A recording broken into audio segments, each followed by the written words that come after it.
ॐ भूर्भुवः स्वः तत्सवितुर्वरेण्यं भर्गो देवस्य धीमहि धियो यो नः प्रचोदयात् ॐ शान्ति शान्ति शान्तिः.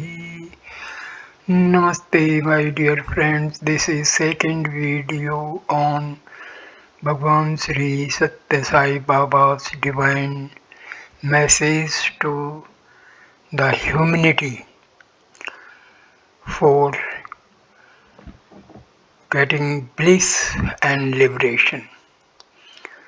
The topic is transcending the gunas. Seeking liberation, if man worships a myriad deities, he will not get. Freedom from affliction, if he destroys the ego in him, he has no need to seek liberation. He will be liberated itself. He will be liberation itself. Embodiments of divine love. The phenomenal universe that we perceive is the product of the three gunas, sattva, rajas and tamas. It is sustained by the three gunas. The gunas again account for its dissolution. The gunas are the life breath of the cosmos. They are responsible for all that happens in the cosmos. Only through service to the divine, cultivation of bhakti, devotion, and virakti, detachment, can man transcend the three gunas. For this purpose, man has to acquire three qualities: anashakti, desirelessness; virakti, detachment; and upeksha, equanimity.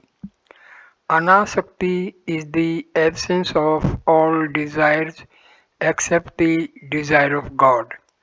All other acquisitions are to be given up, and one should rely on the divine.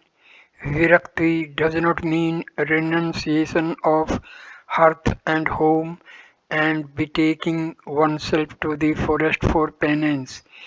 Giving up of bad thoughts and feelings is true tyaga, renunciation, and leads to yoga. You may enjoy worldly things, but there should be no sense of possessiveness of mine and thine. Upeksha is the absence of concern for the future. It is the freedom from expectations and hopes. God looks after the welfare of true devotees. The desire for worldly objects can plunge one in endless misery. Desires are like a green pumpkin which will sink in water. A desireless man will be like a dried pumpkin which will float in water. He will be able to overcome the pulls of the mundane world and even aspire for a godly life. He may not be keen about mukti, liberation, but he will not give up devotion. God looks after yoga akshema.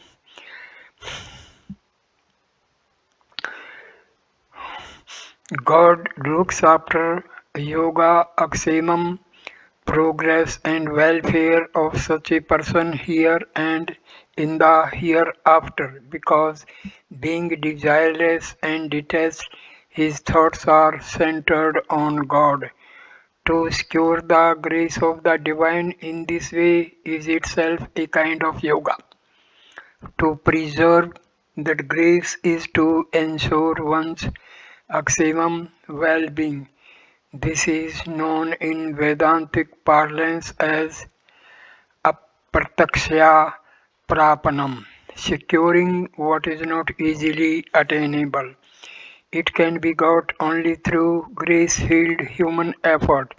Some spiritual exercises are necessary for this purpose. The three gunas. As the universe is constituted by three gunas, tamas, rajas, and sattva, and is permeated by them, the first stage in spiritual sadhana is to put to an end the tamasic quality. The tamoguna is characterized by murktvam, foolish obstinacy. A tamasic person lacks intelligence and is inclined to indulge in meaningless questioning and argumentation. It is essential to get rid of such tendencies. Every issue should be deeply studied and the conclusions should be digested. Only then will the experience be rewarding. Endless verbal debates over every trivial matter should be avoided. Such controversies result only in provoking bitterness instead of harmony. They do not serve to reveal the truth. The tamasic person is incapable of perceiving the truth and cannot realize the divine. He will be caught in an endless cycle of birth and death. The person with Rajoguna is one who is excessively happy when he gets what he desires.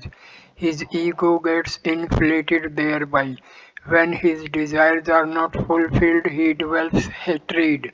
Thus, for the Rajasic person, whether the desires are fulfilled or not, the effects are not good. He is consumed by anger and bitterness. Rajasic qualities make a person hot-blooded and hot-tempered. The third quality is sattva. Even this results in a form of bondage. It becomes a redeeming quality when all pure and meritorious actions are done as an offering to the divine. The three gunas are represented by different colors. Tamas is depicted in black. It symbolizes darkness and ignorance. The Rajoguna, which rouses anger and hatred in a person, excites his blood and turns his eyes red, is represented by the red color. The Sattva Guna, which is characterized by purity and dedication, is represented by white color. Everyone in the world is creature of one or the other of these three gunas. One's actions are based on these gunas. The Varna's categorization of man under different types in the Gita has been made on the basis of their guna karma, vibhagarasa, respective qualities and actions. At birth, every person is ignorant. When he dies, he should die as a jnani, a man who has perceived the truth. Likewise, everyone is a Sudra at birth. This means he is an ajnani, ignorant person. But when he dies, he should die as a Brahmana, ajnani, who has realized Brahma, ajnani. But when he dies, he should die as a Brahmana, a jnani who has realized Brahma. No high or low among the Varnas. It is on this basis that the four Varnas, Brahmanas, Kshatriyas, Vaishya and Sudras, had come into existence. Those with predominantly tamasic qualities comprise one group. Those who are prone to excitement and anger form another category. And those who are inclined to renounce everything and who are pure in thought, word, and deed form a third group. The ignorant and dull-witted were described as Sudras. The excitable, the curious, and the high-spirited were described as the Kshatriyas. Those who were devoted to God and led a pure and sanctified life were described as Brahmana. These categories were associated with qualities and actions. Straying from this basic truth, the social system took a wrong turn. The result is that today's society is riven by innumerable, innumerable divisions and conflicts. Actually, among the Varnas groups, one cannot be called high and another low. For instance, says Vyasa classified the single corpus of the Vedas into four different collections. Among the four, can one be ranked higher than another? All have equal status and authority, are equally sacred, and preach the same path of righteousness. Likewise, when men are classified according to their qualities and vocations, one category cannot be regarded as superior to another. No one is competent to determine such ranking. It is through narrow-minded interpretations that such distinctions and divisions have been made to the detriment of social harmony and progress. Birth alone is not the basis of caste. The right to interpret the Shastras is given to the Brahmanas, but Brahmanas have been defined as those who have made a thorough study of the Shastras, who have no self-interest and who live up to the Shastric injunctions. Anyone may acquire these qualifications. They are not confined to any caste on the basis of birth. Only qualities and actions are determining factors and not birth. A Kshatriya is one who is prepared to lay down his life for his country. The nation's safety should mean more to him than the protection of his body. This attitude of sacrifice may be displaced, displayed by anyone, and he should be regarded as a Kshatriya. All those engaged in agriculture have been described as Sudras. Everyone needs food. If food is not grown by the so-called Sudras, the world will perish. The entire purpose of classifying people according to their qualifications and functions is to ensure that person in such category carry on their duties with dedication. It is the failure to maintain the purity and sacredness of the system as envisaged by the Shastras that has resulted in indefensible divisions and social chaos. Awareness of oneness is highest knowledge. All are children of God. He is the sole Lord of mankind.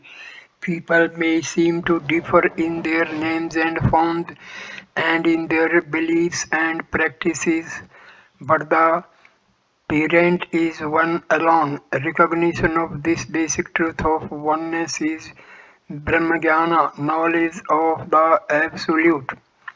This knowledge is not gained by studying the scriptures and holding metaphysical discussions. What has to be recognized is the truth that every one being in the universe is an embodiment of the Supreme. Awareness of the unity that subsumes the diversity is the highest knowledge. Mere bookish lore is of no avail.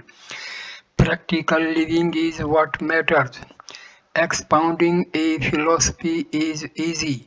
Living up to it is difficult. He alone is a true Siddhanti, perceptor, who practices what he professes. Time is wasted on metaphysical dialectics. We need today men who practice what they have learned. Such persons should explain to the common people the truth about righteous living and transform them into good and honest men. Them is a statement in the Gita that is best for a person to adhere to his dharma and that following paradharma is fraught with danger. What is Savadharma? Sava refers to the Atma. Savadharma means Atma Dharma, the Dharma of the Spirit. Adherence to the law of the Spirit is beneficial. It will protect one from any kind of danger. It will ensure peace. What is Paradharma? Para means that which is responsible for good and bad actions, namely the body. Paradharma means all actions based on the body consciousness. All such actions have consequences which have to be gone through in successive lives. Men are caught up in this perpetual cycle of birth, death, and rebirth. They do not know what is in store for them at any moment or place. This is the perilous state of man. The correct meaning of Swadharma. The Gita reference to Swadharma is ordinarily interpreted as meaning one's own dharma or duties attaching to the caste or community in which one is born. With regard to Arjuna, for instance, it is considered that he was a Kshatriya and should adhere to the Kshatriya dharma. This view is not correct. The Gita does not speak about the dharma of Kshatriyas, Vaishyas or Sudras. It only affirms that these categories are based on guna and karma, qualities and actions. Therefore, if a person has the tamo guna and indulges in actions of a tamasic nature, he must be regarded as a Sudra, even if he is a Brahmana by birth.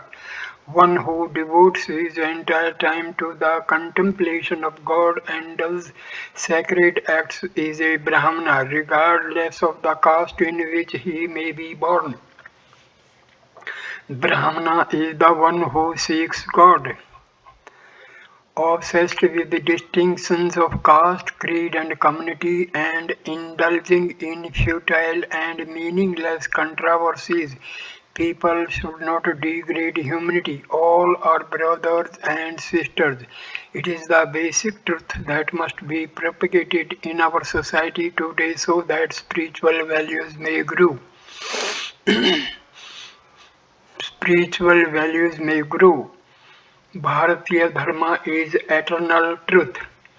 Bharatiya culture is not the product of ephemeral efforts. Bharatiya Dharma is the embodiment of unchanging and eternal truth, unaffected by time, place, or circumstance. Without realizing this supreme truth, people are polluting their minds with conflicts of caste and creed. All religions have taught what is good, and everyone should lead a righteous life based on this knowledge. If the minds are pure, how can any religion be bad? Let every Bharatiya take heed of this fact. Every effort should be made to purify the mind. All the religions are different paths leading to one and the same destination. All devotees should experience this truth and live up to it in their daily lives, setting an example to the rest of the world. Their devotion should not be artificial. They should adhere to the right path, lead righteous lives, and thereby experience enduring bliss. Only then will their spiritual effort be fruitful. What use is there in meditation in which one counts the beads of a rosary while his thoughts are centered on some petty thing? Listen to the words of the wise, purify your thoughts and concentrate your mind on God. God can be installed only in a pure heart. The aim of all sadhana should be to purify the heart. All the available time and opportunity should be utilized for this purpose. It should not be wasted in any way. Means to transcend the gunas. You have listened to this discourse for 2 hours. Only if you put into practice at least one or two of the things you have heard will the time you have spent here been worthwhile. First of all, Banish from your minds differences based on caste and religion. Deepen your faith in God. Nourish the spirit of anashakti, desirelessness. Cultivate virakti, detachment, and experience bliss. These are the means to transcend the three gunas. The Lord, who is an embodiment of love, can be experienced only through love.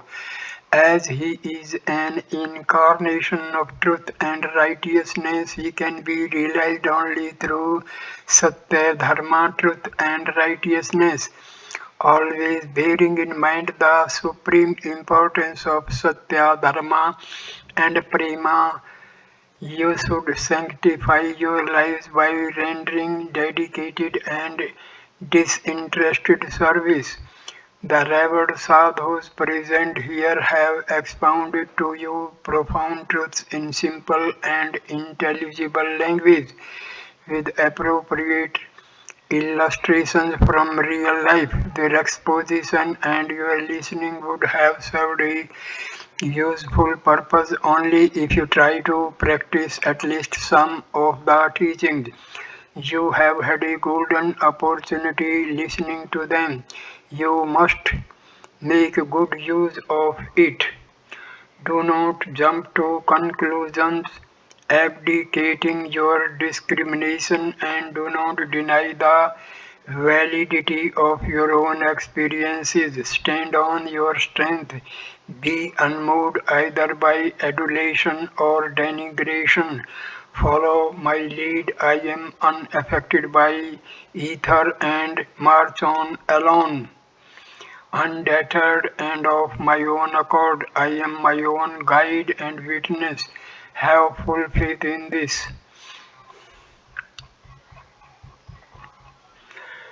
Man's divine destiny. The divine is one without a second. Eko aham bahusayam parjayatihi.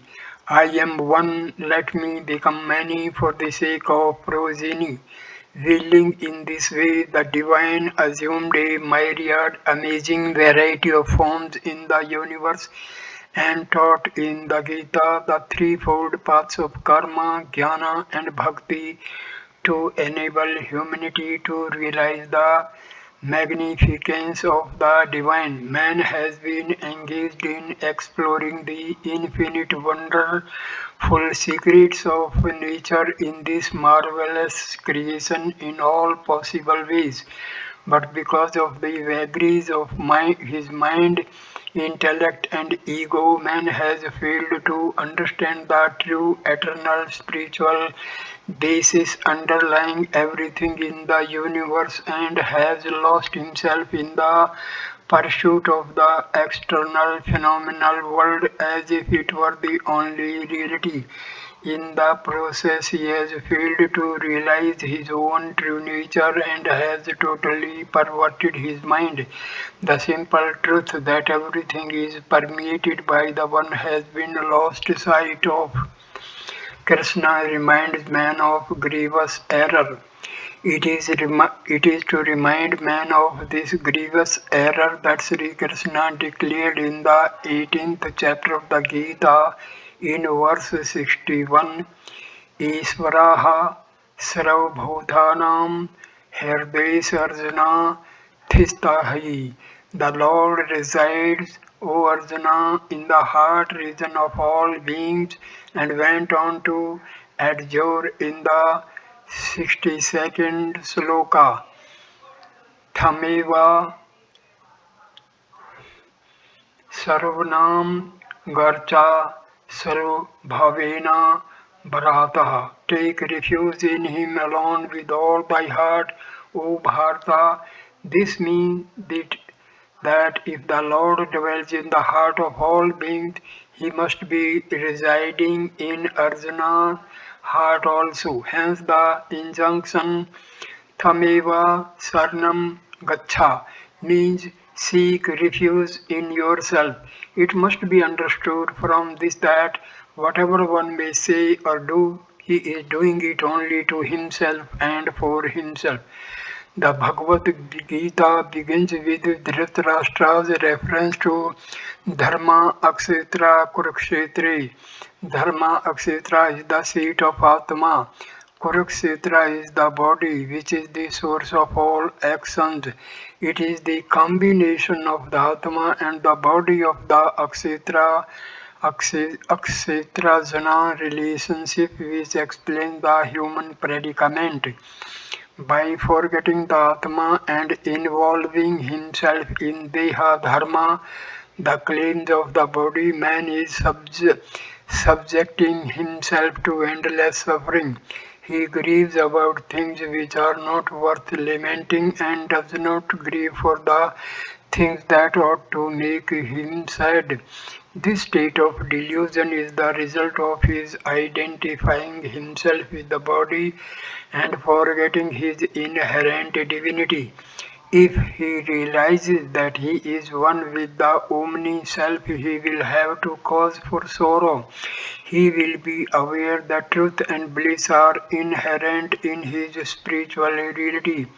When man realizes that the divine is all pervasive, there will be no room for acquisitive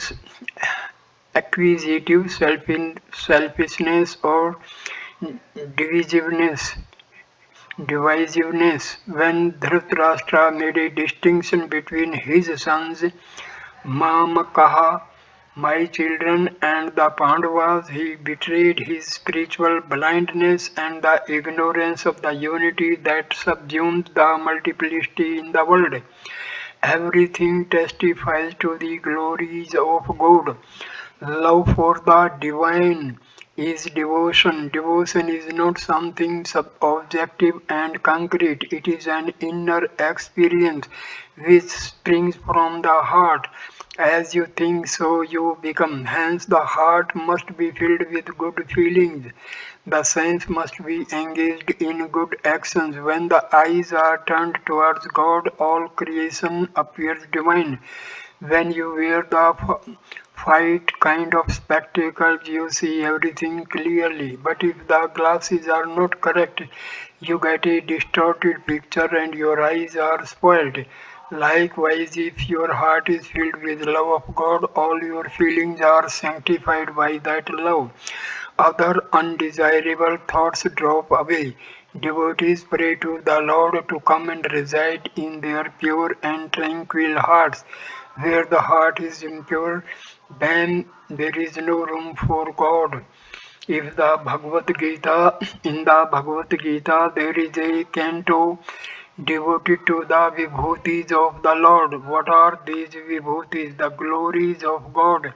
Everything in the universe testifies to the glories of God. Everything is a gift from the divine. To the one who has unqualified faith in God, then is nothing good or evil. He welcomes everything equally. When a child is well, the mother gives it all eatables, but when it is unwell, it is given bitter medicines by the doctor. Likewise, the man who is groping in the darkness of ignorance has to be enlightened by the discipline of wisdom. The enforcement of such discipline does not mean that the divine is angry or displeased. There is grace even in the severity of the discipline. It is like a surgeon's knife which is used to perform a necessary operation. The devotee should look upon pain and pleasure alike as designed for his good. He will not then be affected by troubles. He will regard them as stages in the evolution of his consciousness. Pain and pleasure are inseparable twins in life. One leads to the other even as the new moon culminates in the full moon. These are the manifestations of the wheel of time, expressions of the divine will. Ahankara is the root of all troubles. Man should get rid of ahankara, the feeling that he is the doer. As long as the ego is dominant, the Atmic consciousness will not develop. The egoist cannot recognize the Atma. It is egoism that is at the root of all men's troubles. It is the kind of delusion that is based on the misconceived notion that the body is real and permanent. The truth is otherwise. From an early age, one should recognize the evanescence of the body and the senses and control the desires prompted by the sense organs. Desires are insatiable. The pursuit of wealth, power, and position can only end in misery. Instead, one should take refuge in God and dedicate all actions to the divine. Subdue desire to achieve inner peace. In spite of his precious birth as a human being, man leads a life worse than that of the animals. Animals are not consumed by envy. They do not take pride in their possessions. They have no bank balances and have no monthly salaries. They live happily from moment to moment, content with whatever food and shelter they can get. Immense knowledge and skills have increased and his moral caliber has declined. Man has to discover the secret of good life. He has to realize that he has taken birth not for enjoyment of worldly pleasures but to realize his divine destiny by the cultivation of good qualities and by performing good actions. To indulge in demoniac demoniac actions while having the human form means degrading human nature. Of what use are wealth and position if one has no peace of mind? A quiet conscience is man's highest jewel.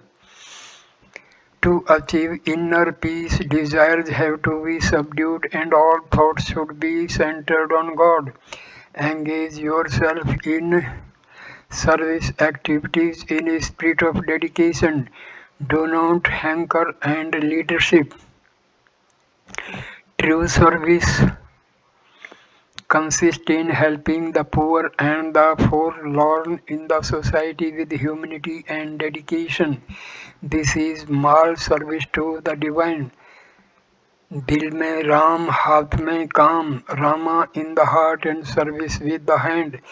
Prepare yourself for serving the people with God in your heart and strength in your arms. So I end this video here, and the next video on Sathya Sai Baba's message to humanity will continue. Thank you for watching this video. Please like, comment and share the video and subscribe the channel. Thanks a lot. Namaskar my dear friends.